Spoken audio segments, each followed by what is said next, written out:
You know, I'm conflicted as to why someone would be scared of marrying a rich widower and suddenly have the looming presence of the dead first wife named Rebecca haunt them. Like, what's scary about someone named Rebecca? Friday, Friday. Ah! No, no, no.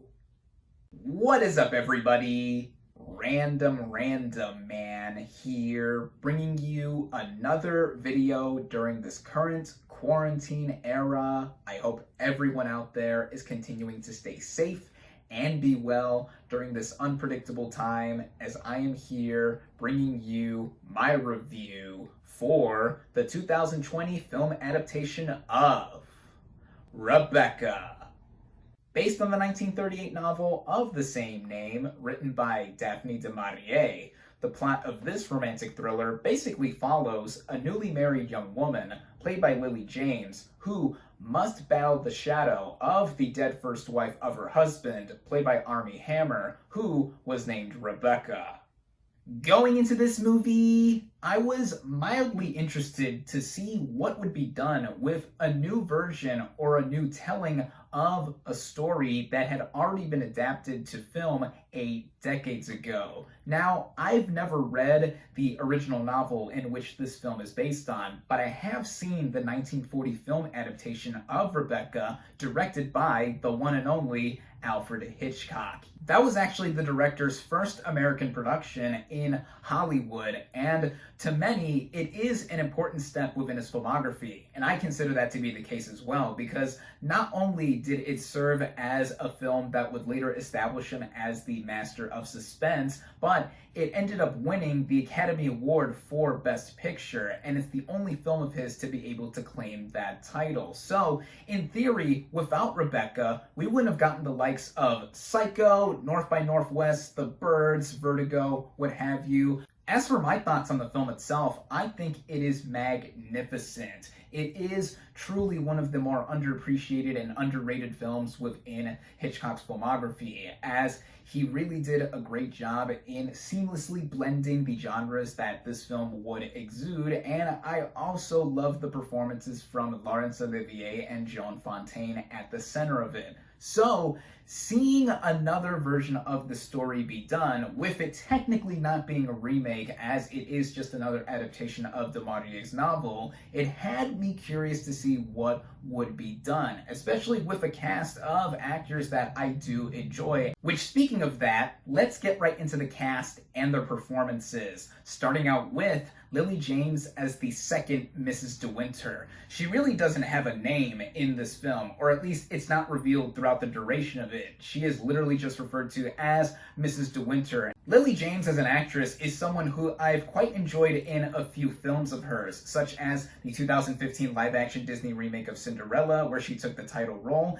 and 2017's Baby Driver, which was my favorite film from that year. But I have to say that her performance in Rebecca as the second Mrs. De Winter, I feel, is her best that I've seen on film thus far. She captures a lot of the innocence and somewhat naivete that would be associated with her character, having just married a rich widower and being thrust into a life of luxury and not knowing entirely what to make of it. To some, it would make it seem that James's character is passive if all she does is not know what to do in this illustrious manner that she married into living, but I'd say that is the opposite. She is headstrong when she needs to be, and there's also the added angle of her being at odds with multiple characters here inside this lush mansion, which includes but is not limited to her husband, which, speaking of him, is played really well by Armie Hammer. Now, at first, I didn't know what to make of Armie Hammer's version of Max De Winter, because he seemed to me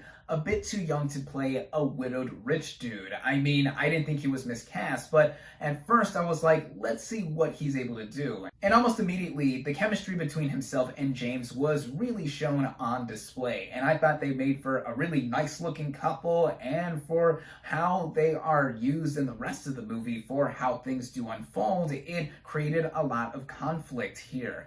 And speaking of that as well, the other character who James's new Mrs. De Winter is at odds with is Mrs. Danvers, as played by Kristen Scott Thomas. Mrs. Danvers is the head housekeeper of the mansion, and on appearances alone, she is spot on casting, as Thomas parallels a lot of what Judith Anderson previously did in Hitchcock's version of Rebecca, in how she looked, how she got the mannerisms down, and just what her character had to do for being the longtime head housekeeper of the manor of Manderley, as it is called. And another performer I have to give a shout out to is Ann Dowd as Mrs. Van Hopper. She is the employer of Lily James's character prior to having met Max, and she stole the show in a lot of the screen time she had initially for being this a little bit over exuberant and a little flashy woman who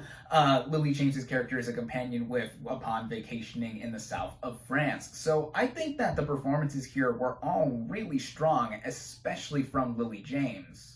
The writing of this film is similarly set up like how the 1940 film version of Rebecca begins, although this is obvious because they are both based off of the same source material, but apparently this new version is more faithful to the original novel. Again, I have not read the book this film is based on, so I wouldn't know, but at first it looked like this film was going to follow the same beats that the 1940 film was going to follow. But some of it is offset and added with great strength by how it is directed by Ben Wheatley. Now, I've only seen one other movie of his filmography, and that is 2017's Free Fire, which is an action film that I enjoyed. I think it is a fun time for the gimmick it was trying to do, and I wouldn't have thought that Wheatley would have been the first choice to direct a romantic thriller like Rebecca. But I gotta say, this is a handsomely helmed film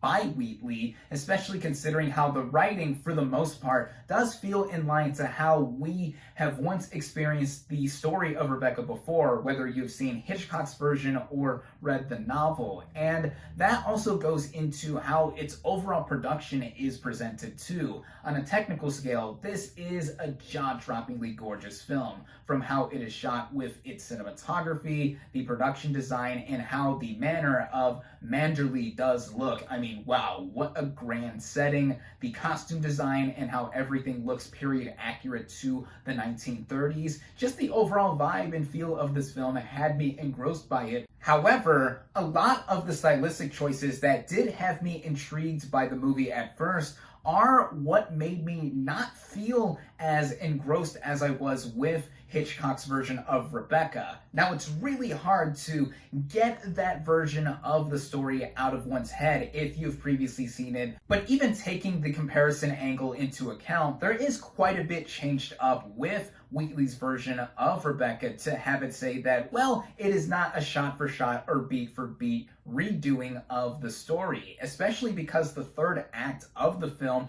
changes quite a bit of details in how it does flow. In speaking of how the movie moved as well, what made me off-put by the flow of the narrative too was Clint Mansell's original score. I'm usually a fan of this composer. His frequent collaborations with Darren Aronofsky I'm a fan of, and he's also a frequent collaborator of Ben Wheatley as well, to my knowledge. But the use of his music, especially in seemingly tense or suspicious moments, made me feel annoyed by how the moments were already speaking for themselves visually, and then the score was ramping up in the background to let me know or back me up that, yes, this is supposed to be a moment of suspense or anything that is supposed to make you feel on edge, which I was so not a fan of. This stylistic choice is also coupled with a lot of other stylistic choices that I wasn't so into, even if they are different from what Hitchcock previously did 80 years ago. For example,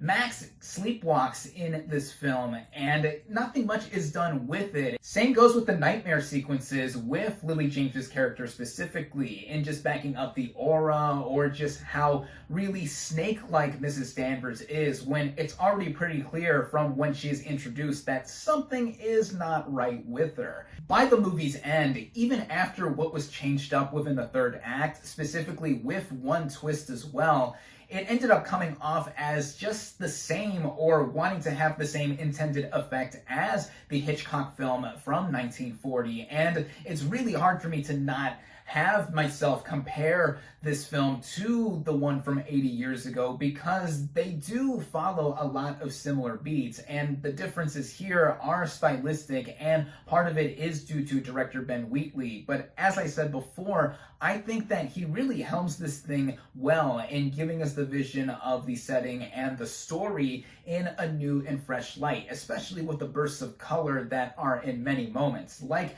the ball sequence, which is expanded upon in this version compared to what Hitchcock did before. Same goes for how it is edited and paced with the running time. It is about 2 hours in length, and it was certainly entertaining throughout, and this is going into how well made this movie is on a technical scale, and just about every other pro that I would give with it. But I do feel that this movie's existence is not entirely justified. All in all, I feel that your mileage may vary in terms of experiencing this new version of Rebecca. If you've already experienced the story before on the page or on the silver screen with Hitchcock's version, this is a curiosity that I think fans should take in order to make of what they will with this redo of the narrative. If you haven't experienced Rebecca in any shape or form, I think that there is quite a bit to enjoy here. I liked it more so than I didn't, though I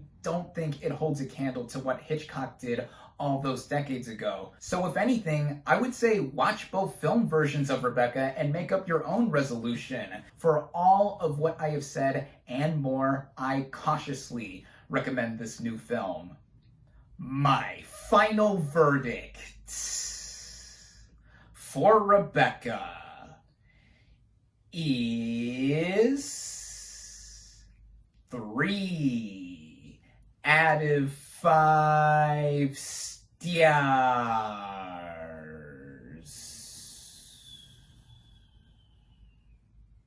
Thank you all, as always, for watching. Be sure to like this video, comment on what you thought of Rebecca, social media links in the description, subscribe to my channel for more, and I'll catch you on the next movie review.